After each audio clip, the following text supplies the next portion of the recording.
Peat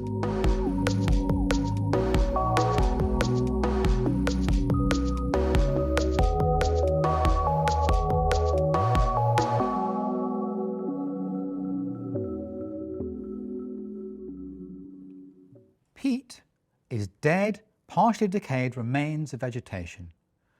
Permanently waterlogged conditions create an oxygen-free environment that prevents organic matter from completely decomposing. The plant carbon is therefore locked into the soil, making peatlands a very effective carbon store.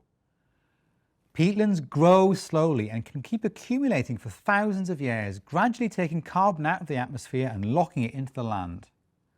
Peatlands can occur in upland and lowland areas, in cold, temperate and tropical environments. Our new global map of peatlands suggests they cover at least 4.2 million square kilometres of the Earth's surface. That's about 3% of total land mass. Yet, these peatlands store 1/3 of the world's soil carbon, making them the most concentrated areas of terrestrial carbon storage. However, a big challenge is that climate change and land management, including farming on peat, is modifying the ability of many peatlands to stay waterlogged. And that means these vital carbon stores can be damaged, and the carbon is rapidly released back to the atmosphere. Peatland conservation and restoration is increasingly recognized at national and international policy levels to play an important role for the climate, biodiversity, water, and other benefits to society. For example, peatlands feature prominently at the latest UN Climate Change Conference, COP26, held in Glasgow in 2021. Scotland is a peat-rich country. Peatlands cover more than 20% of Scotland's land surface, and the state of peatlands is therefore very important to the nation's well-being. We conducted a study in Scotland to understand the benefits that peatlands have for society through the values that people hold for them. The benefits that peatlands provide depend on their ecological condition. Compared to peatlands that are degraded, peatlands in good condition absorb carbon from the atmosphere, improve water quality in streams and rivers, and are home to wildlife. These benefits from ecosystems are also called ecosystem services.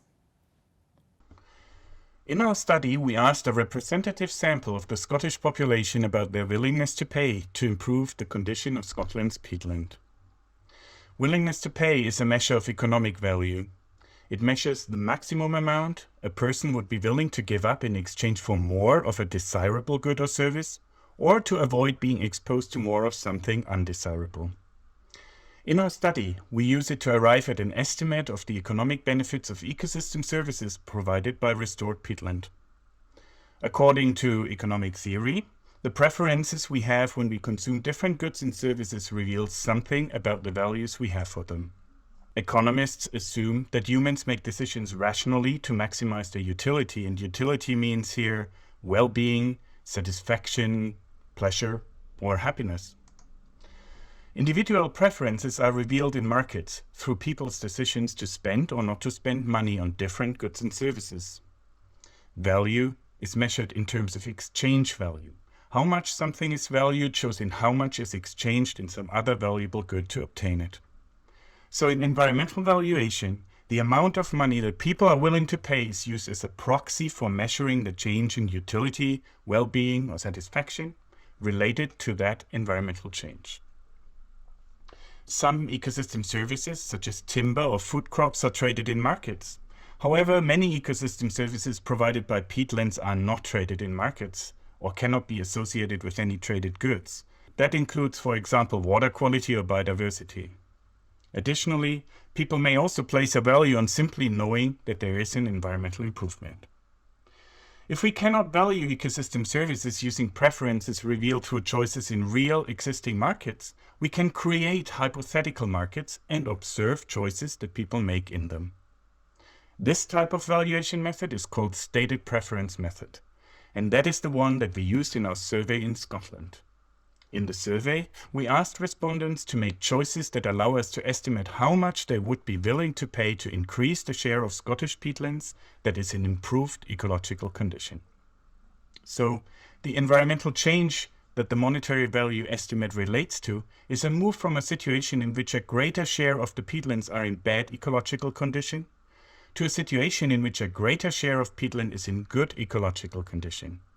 In other words, people valued a change from a situation where peatlands release carbon, provide lower water quality or less habitat support for wildlife, to a situation where peatlands sequester carbon, secure good water quality, and provide a good habitat for wildlife. This allows us to understand and measure in monetary terms the benefits that society derives from peatlands in good condition.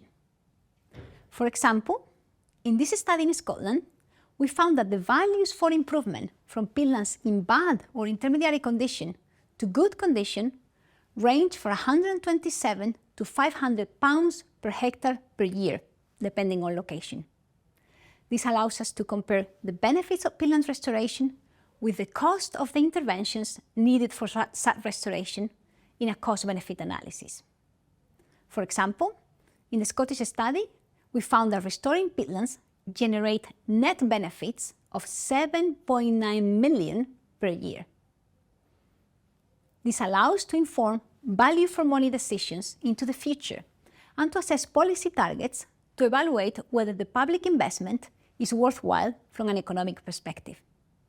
For example, evidence from our research was used to inform decisions on the UK government's climate change plans to invest in the restoration of 35,000 hectares of peatlands in England by 2025 as part of its net zero land use policies.